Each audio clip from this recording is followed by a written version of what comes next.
అలాగే మన assistant motor vehicle inspector Shri Chanda Ramarao గారిని రేతుపైకి రావాల్సిందిగా వారిని సైలెంట్గా ఆహ్వానిస్తున్నాం.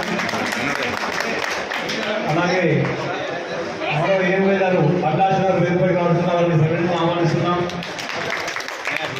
మరొక ఏఎంఐ గారు శ్రీ రియాజ్ గారు రేతుపైకి రావాల్సిన మా అసిస్టెంట్ మెకానికల్ ఇంజనీర్ కవితారెడ్డి గారు, అలాగే శాలతో మా డిఎం గారు సన్మానిస్తున్నారు. అలాగే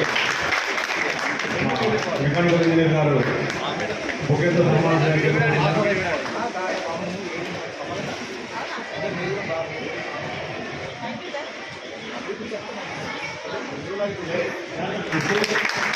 మెకానికల్ ఇంజనీర్ గారు హెల్మెట్ తప్పకుండా ధరిస్తాను.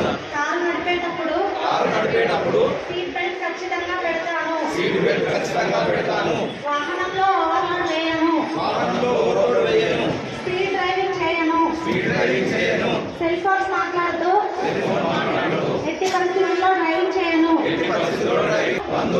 నా తోటి వారిని పాటించే విధంగా చైతన్యపరుస్తానని ఇదంతా ఈ దేశ పౌరునిగా సమాజాత్మక సమాజాన్ని నెలకొల్పడంలో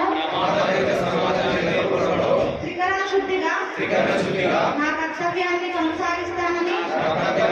దాంట్లో భాగంగా ఆర్టీసీ వాళ్ళు పెద్ద వాహనాలతో ఉంటారు కాబట్టి చాలా పబ్లిక్ని ట్రాన్స్పోర్ట్ చేసే పెద్ద సంస్థ కాబట్టి ఆర్టీసీ వాళ్ళకు కలిసి చేస్తున్న ఈ ప్రోగ్రామ్కి ఇచ్చేసినందుకు నా యొక్క డిటిఓ గారు శ్రీనివాస్ గారికి, ఎంబీఎస్కి నా యొక్క హృదయపూర్వక అభినందనలు. ప్లస్ ఇక్కడికి ఇచ్చేసిన ప్రతి ఒక్కరికి పేరు పేరున నా యొక్క ధన్యవాదాలు అండి. ఎందుకంటే ఈ ప్రోగ్రామ్ని దీంట్లో మెయిన్గా పాత్రికేయులు ప్రెస్ వాళ్ళకి యాజ్ వెల్ యాజ్ ఇక్కడ ఈ బస్టాండ్లో ఉన్న ప్రతి ఒక్కరు ఈ ప్రోగ్రామ్ని చూసి దీన్ని అసలు ఎందుకు పెడుతున్నారు అనేది ఒక అవగాహన వాళ్ళకి కలవాలన్న ఆలోచనతో ఇది బస్టాండ్లో ఏర్పాటు చేయడం జరిగింది. మీకు తెలుసు ప్రతి ఒక్కరూ ఈ చిన్న పిల్లలు కూడా ఈ రోజుల్లో బయటకి చిన్న వెహికల్స్ వేసుకొని బయటకు వచ్చేస్తున్నారు. వాళ్ళకి అసలు ఎలా నడపాలి అన్న అవగాహన కూడా ఉండదు. ప్లస్ లైసెన్స్ ఉండవు, హెల్మెట్స్ ధరించరు. ఇవన్నీ రోడ్డు సేఫ్టీగా ఉండాలన్న ఆలోచనతోని వీటికి కల్పించాలన్న ఆలోచనతోని మన మెయిన్గా ట్రాన్స్పోర్ట్ డిపార్ట్మెంట్ ఉన్న మొత్తం బలంగా ఇక్కడే ఉన్నారంటే మీరు ఒకసారి ఆలోచించండి. వాళ్ళు ఎంత కృషి చేస్తారు ఈ విషయం దీనికి చేయడానికి. వాళ్ళకి ఒక చిన్న యాక్సిడెంట్ అయింది అంటే ఆల్మోస్ట్ అందరూ అక్కడ ఉండిపోతారు. అలాంటి జరగకుండా మనం తోలాల్సిన బాధ్యత మెయిన్గా రోడ్ యూజర్స్ వరకు ఉంది కాబట్టి వాళ్ళకి అవగాహన కల్పించాల్సిన పూర్తి బాధ్యత మన ట్రాన్స్పోర్ట్ డిపార్ట్మెంట్ ఉంది కాబట్టి వాళ్ళు పూర్తిగా ఇన్వాల్వ్ అయ్యి ఈ ప్రోగ్రామ్ని సక్సెస్ఫుల్ చేస్తున్నందుకు వాళ్ళకి పేరున ధన్యవాదాలు. రోడ్డు భద్రతా మాసోత్సవాలు జరుపుకుంటున్నాం. అందులో భాగంగా మనం ఈరోజు ఇక్కడ ప్రోగ్రామ్ ఏర్పాటు చేసుకోవడం జరిగింది. ముఖ్యంగా మన జిల్లాలో చూసుకున్నట్లయితే మన జిల్లాలో పెద్దగా నేషనల్ హైవేస్ లేవు. మనకున్న రోడ్స్లో మనకున్న వెహికల్స్ లెన్స్ ప్రకారం ప్రతి ఒక్కరు జాగ్రత్తగా డ్రైవింగ్ చేయాలని కోరుకుంటున్నాను. ఎందుకంటే ముఖ్యంగా మన జిల్లాలో చూసుకున్నట్లయితే two wheeler accidents, three wheeler accidents ఇవి చాలా ఎక్కువ అవుతున్నాయి.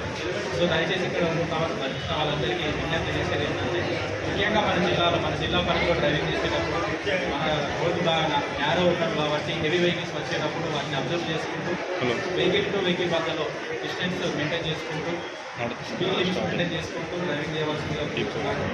అలాగే ముఖ్యంగా మైనర్స్కి మన జిల్లాలో కూడా చూసుకున్నట్లయితే మైనర్స్కి వెహికల్స్ ఇవ్వడం జరుగుతుంది. మైనర్స్కి వచ్చినప్పుడు వెహికల్ ఓనర్ ఎవరైతే వాళ్ళనే రెస్పాన్సిబుల్ చేయడం జరుగుతుంది. సో మైనర్స్ కూడా వెహికల్స్ ఇవ్వకూడదు. ఇటీవల చూసుకున్నట్లయితే మైనర్స్ నడుస్తున్న యాక్సిడెంట్స్ ఎక్కువ అవుతున్నాయి.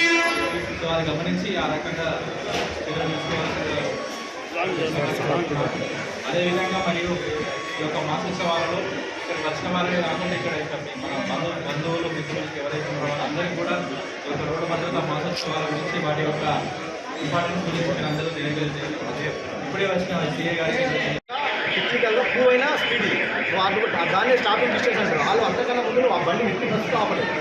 అదే నువ్వు మొత్తం కంప్లీట్గా నువ్వు ఈ ఆ ఆబ్జెక్ట్ నీ బ్రెయిన్తో లింకప్ అయి నువ్వు అది తీసుకుపోయి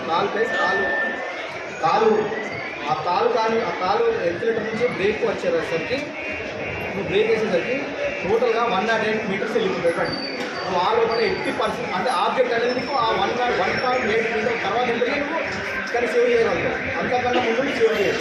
అది 100 km/h అనుకుంటుంది. అంటే స్పీడ్గా పోవద్దు. స్పీడ్ పోవడం వల్ల ఖచ్చితంగా యాక్సిడెంట్ అయ్యే అవకాశం ఉన్నది. దాన్ని ఎవరో మన మానవాత్మలో ఎవరో కూడా మేము చేయలేము. రెండవది డ్రంక్ అండ్ డ్రైవ్ తర్వాత ఏమైందంటే మన మెదడు అనేది కంపల్సరీ ఆబ్జెక్ట్ రికగ్నైజ్ చేసి మనకు మెసేజ్ పంపించేది, అది సైలెంట్ అయిపోతుంది.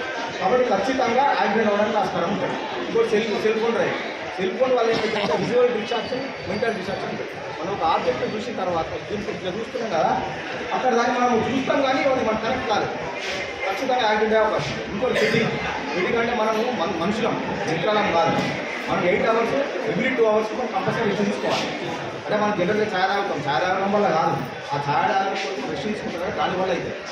కాబట్టి ఖచ్చితంగా మనుషులంటే ఖచ్చితంగా ఎవరికైనా మన సొంత విద్యార్థులైనా ఆ పబ్లిక్ మీకు అంటే మామూలుగా పబ్లిక్ తీసుకొని పోయినా మామూలుగా మన ట్యాక్సీ డ్రైవర్లు ఎవరైనా కానీ ఖచ్చితంగా ఏమంటారు పాటించాలి.